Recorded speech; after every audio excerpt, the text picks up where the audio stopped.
everyone. Welcome to another edition of Athletes Corner. As you all know, After the Whistle is on hiatus right now due to COVID-19, but we got a special guest, Springfield native, just finished playing professional ball over there in Russia, Mr. Ty Nichols. How you doing, sir? I'm doing good. I'm doing good. How's everything? Everything is good, man. It's been quite the year for you. Just talk about your journey playing professional basketball your first year in Russia. Mhm. Um, when I first got out there, it was it for November 6th. So when I got there, the weather was nice. It was warm, and then about a month after, everything was just frozen. That was like a big shock to me. So like in the gyms, everything was cold. Like there was no heat in the gyms. We were playing like you could see your breath in the gym.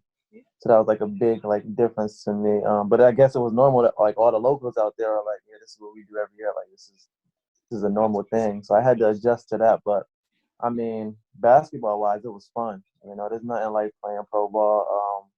Everybody's physical. Everybody's good.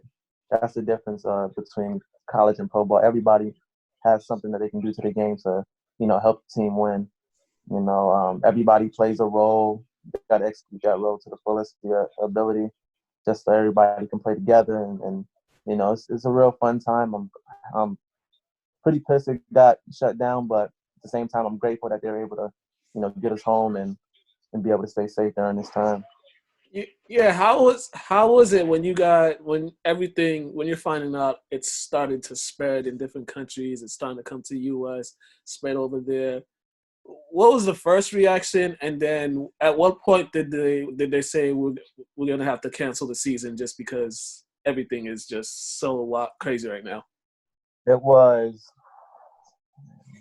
So I would say that first week in March, we had got a text from our coach. We were all in a group message, and he was saying how the NBA had just canceled their season, and then the Euro League followed suit. And I guess the Euro League's like the biggest European basketball like company over in Europe. So once they canceled the season, I kind of knew that our season was going to be canceled probably the following week. We had a game on Saturday, and we got the text Saturday morning that the season was canceled. So after that happened, coach was just like, try to find the best flight for us. And then he booked our flights, and we were headed home after that, a couple of days after that. Was there any cases out there that you know of in the area you were staying? Not in my area, not in my like specific city, but about 30 minutes in a country called Montenegro.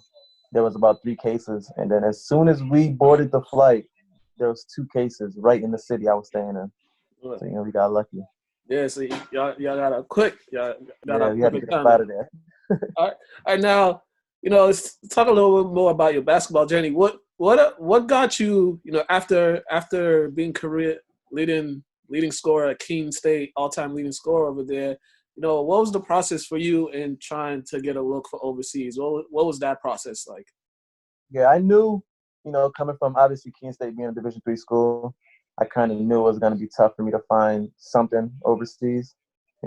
Grateful that I was able to find an agent that was, helping me through the process. But after my sophomore year, I had got one Division I offer, and it was from man, what was that from? Some low D1, and I didn't take it because I felt like I needed to be loyal to my coach. As soon as I got to Keene State, my coach got there, so it was our first year together. So we was able to build like a bond, and after my sophomore year, we went to the Elite Eight, and that just made me stay at Keene, and I knew that I could do some great things. But like you said, after that, I kind of knew it was going to be tough, so I just played in a bunch of summer leagues, played in the tournament out there with you guys, well, in your city. What else? And then one thing happened. My agent had contacted the coach that the team I played for. He had contacted him early in August, and the coach is like, we have 4 Americans. We don't really need a fifth right now. And then about, I wanted to say mid October, late October, I had went on a tour in Canada, a professional basketball tour. I sent that film from over there to my agent. He sent it to the coach, and the coach was like, you know what, maybe we can use another guy. Mm-hmm. And I was fortunate enough to get over there, sign a contract, and just continue to play. So one of the things when I've talked to some people who played overseas, one of the biggest things is just having film. Guys that didn't play at big schools, the guys that play D2 or D3, the biggest thing with them is just continue playing and having film readily available. That was kind of your ordeal, just having as much film as possible of you in Yeah, the games or I tournaments had that got you played in. yep. I had got my mixtape made right after our season ended, right after we lost our last game. But I kind of felt that wasn't enough because they obviously don't want to see me drop points on a bunch of Division 3 kids for whatever reason. But I was fortunate enough to get on this tour in Canada, like I told you, and I got a lot of film from that tour, and that was what probably got me my first contract. And describe that tour. What was that tour, and what was the competition like at that tour?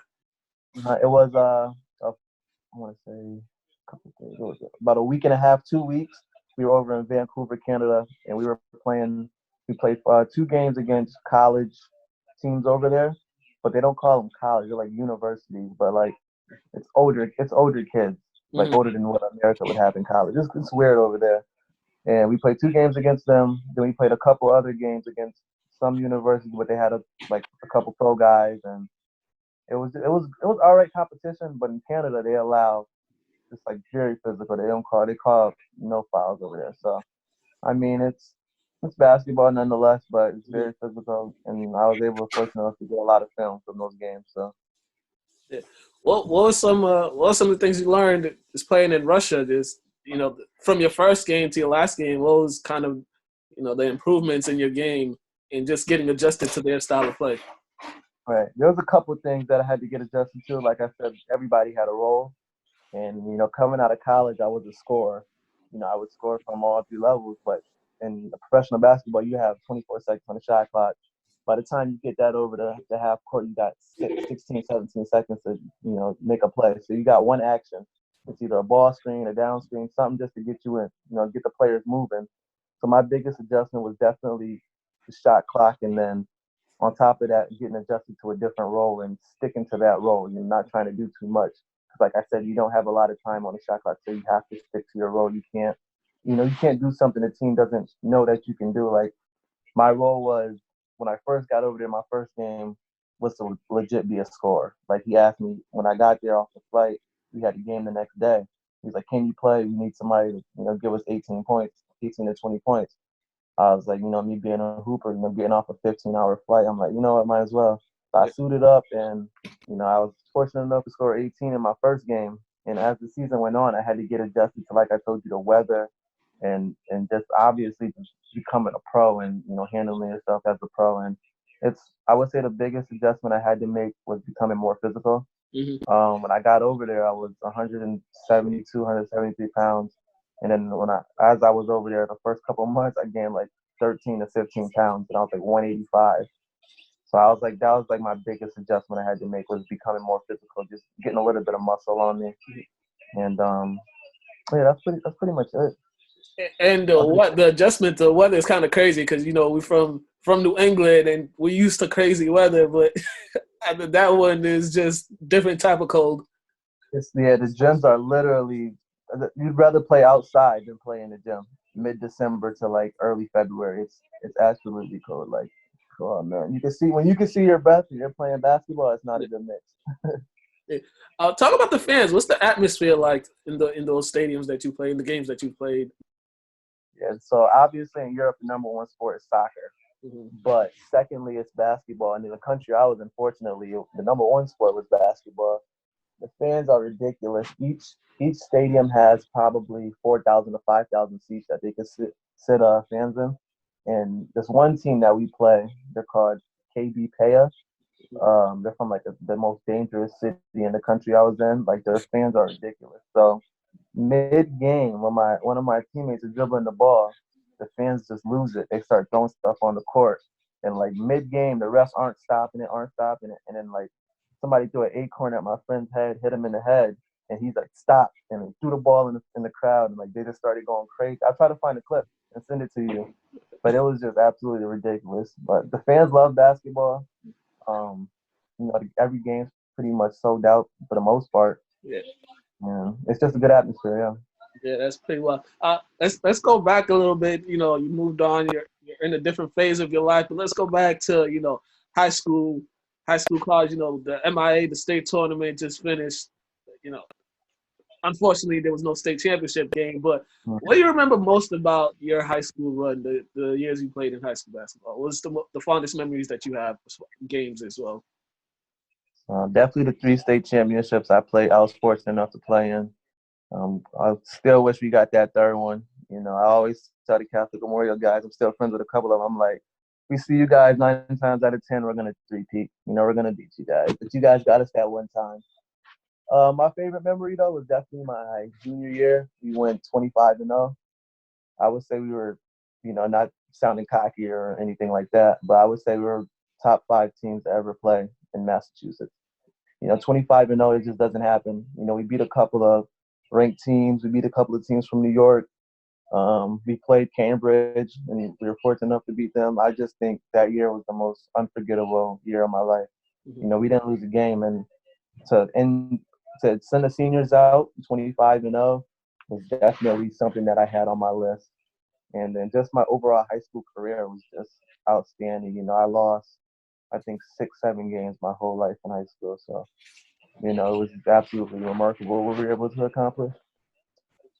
And lastly, before we get you out of here, playing pro, was there anybody that you personally knew that played pro basketball before that kind of gave you advice on how to handle all this? Yeah, my cousin Joe Ragland. Not sure if you heard of him before. He plays in the EuroLeague now.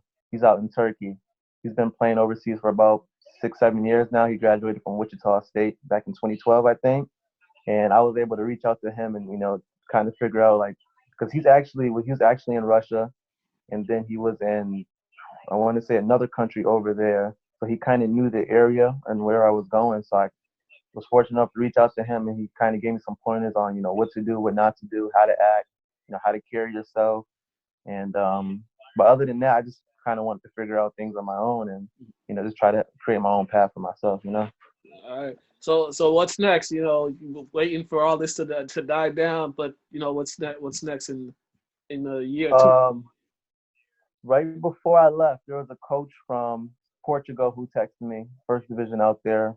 He said, we would love for you to come join our team, blah, blah, blah. Obviously, like you said, we're waiting for all of this to die down. And then as soon as I got back to the States, a couple of agents, hit me up. A couple of bigger agents than the agent I have now were like, we want you to join our team. We can do this for your career. We can do that. So right now, I was over there for 5.5, 6 months. I just need like a quick break from basketball. Not this long of a break that we're gonna have, but just a quick break from talking about it and doing all of this, and just kind of relax with my family and my girlfriend, and just kind of take things in. And then after that, I'll probably decide, after all this dies down, where I'll be playing next. All right, man. Hey, man, appreciate this. Good luck with everything. Hopefully, if they have the tournament out here again, we'll see you guys back out there. Because I know you guys are still tight of what happened last. Bro, I can't believe we lost like that. I got the footage. I'm telling you, y'all got gypped. I'll tell you, y'all got gypped. So, but good luck with everything, man. I appreciate this, dog. No doubt, no doubt. All right, you guys been watching Athletes Corner. That's it. That's a wrap.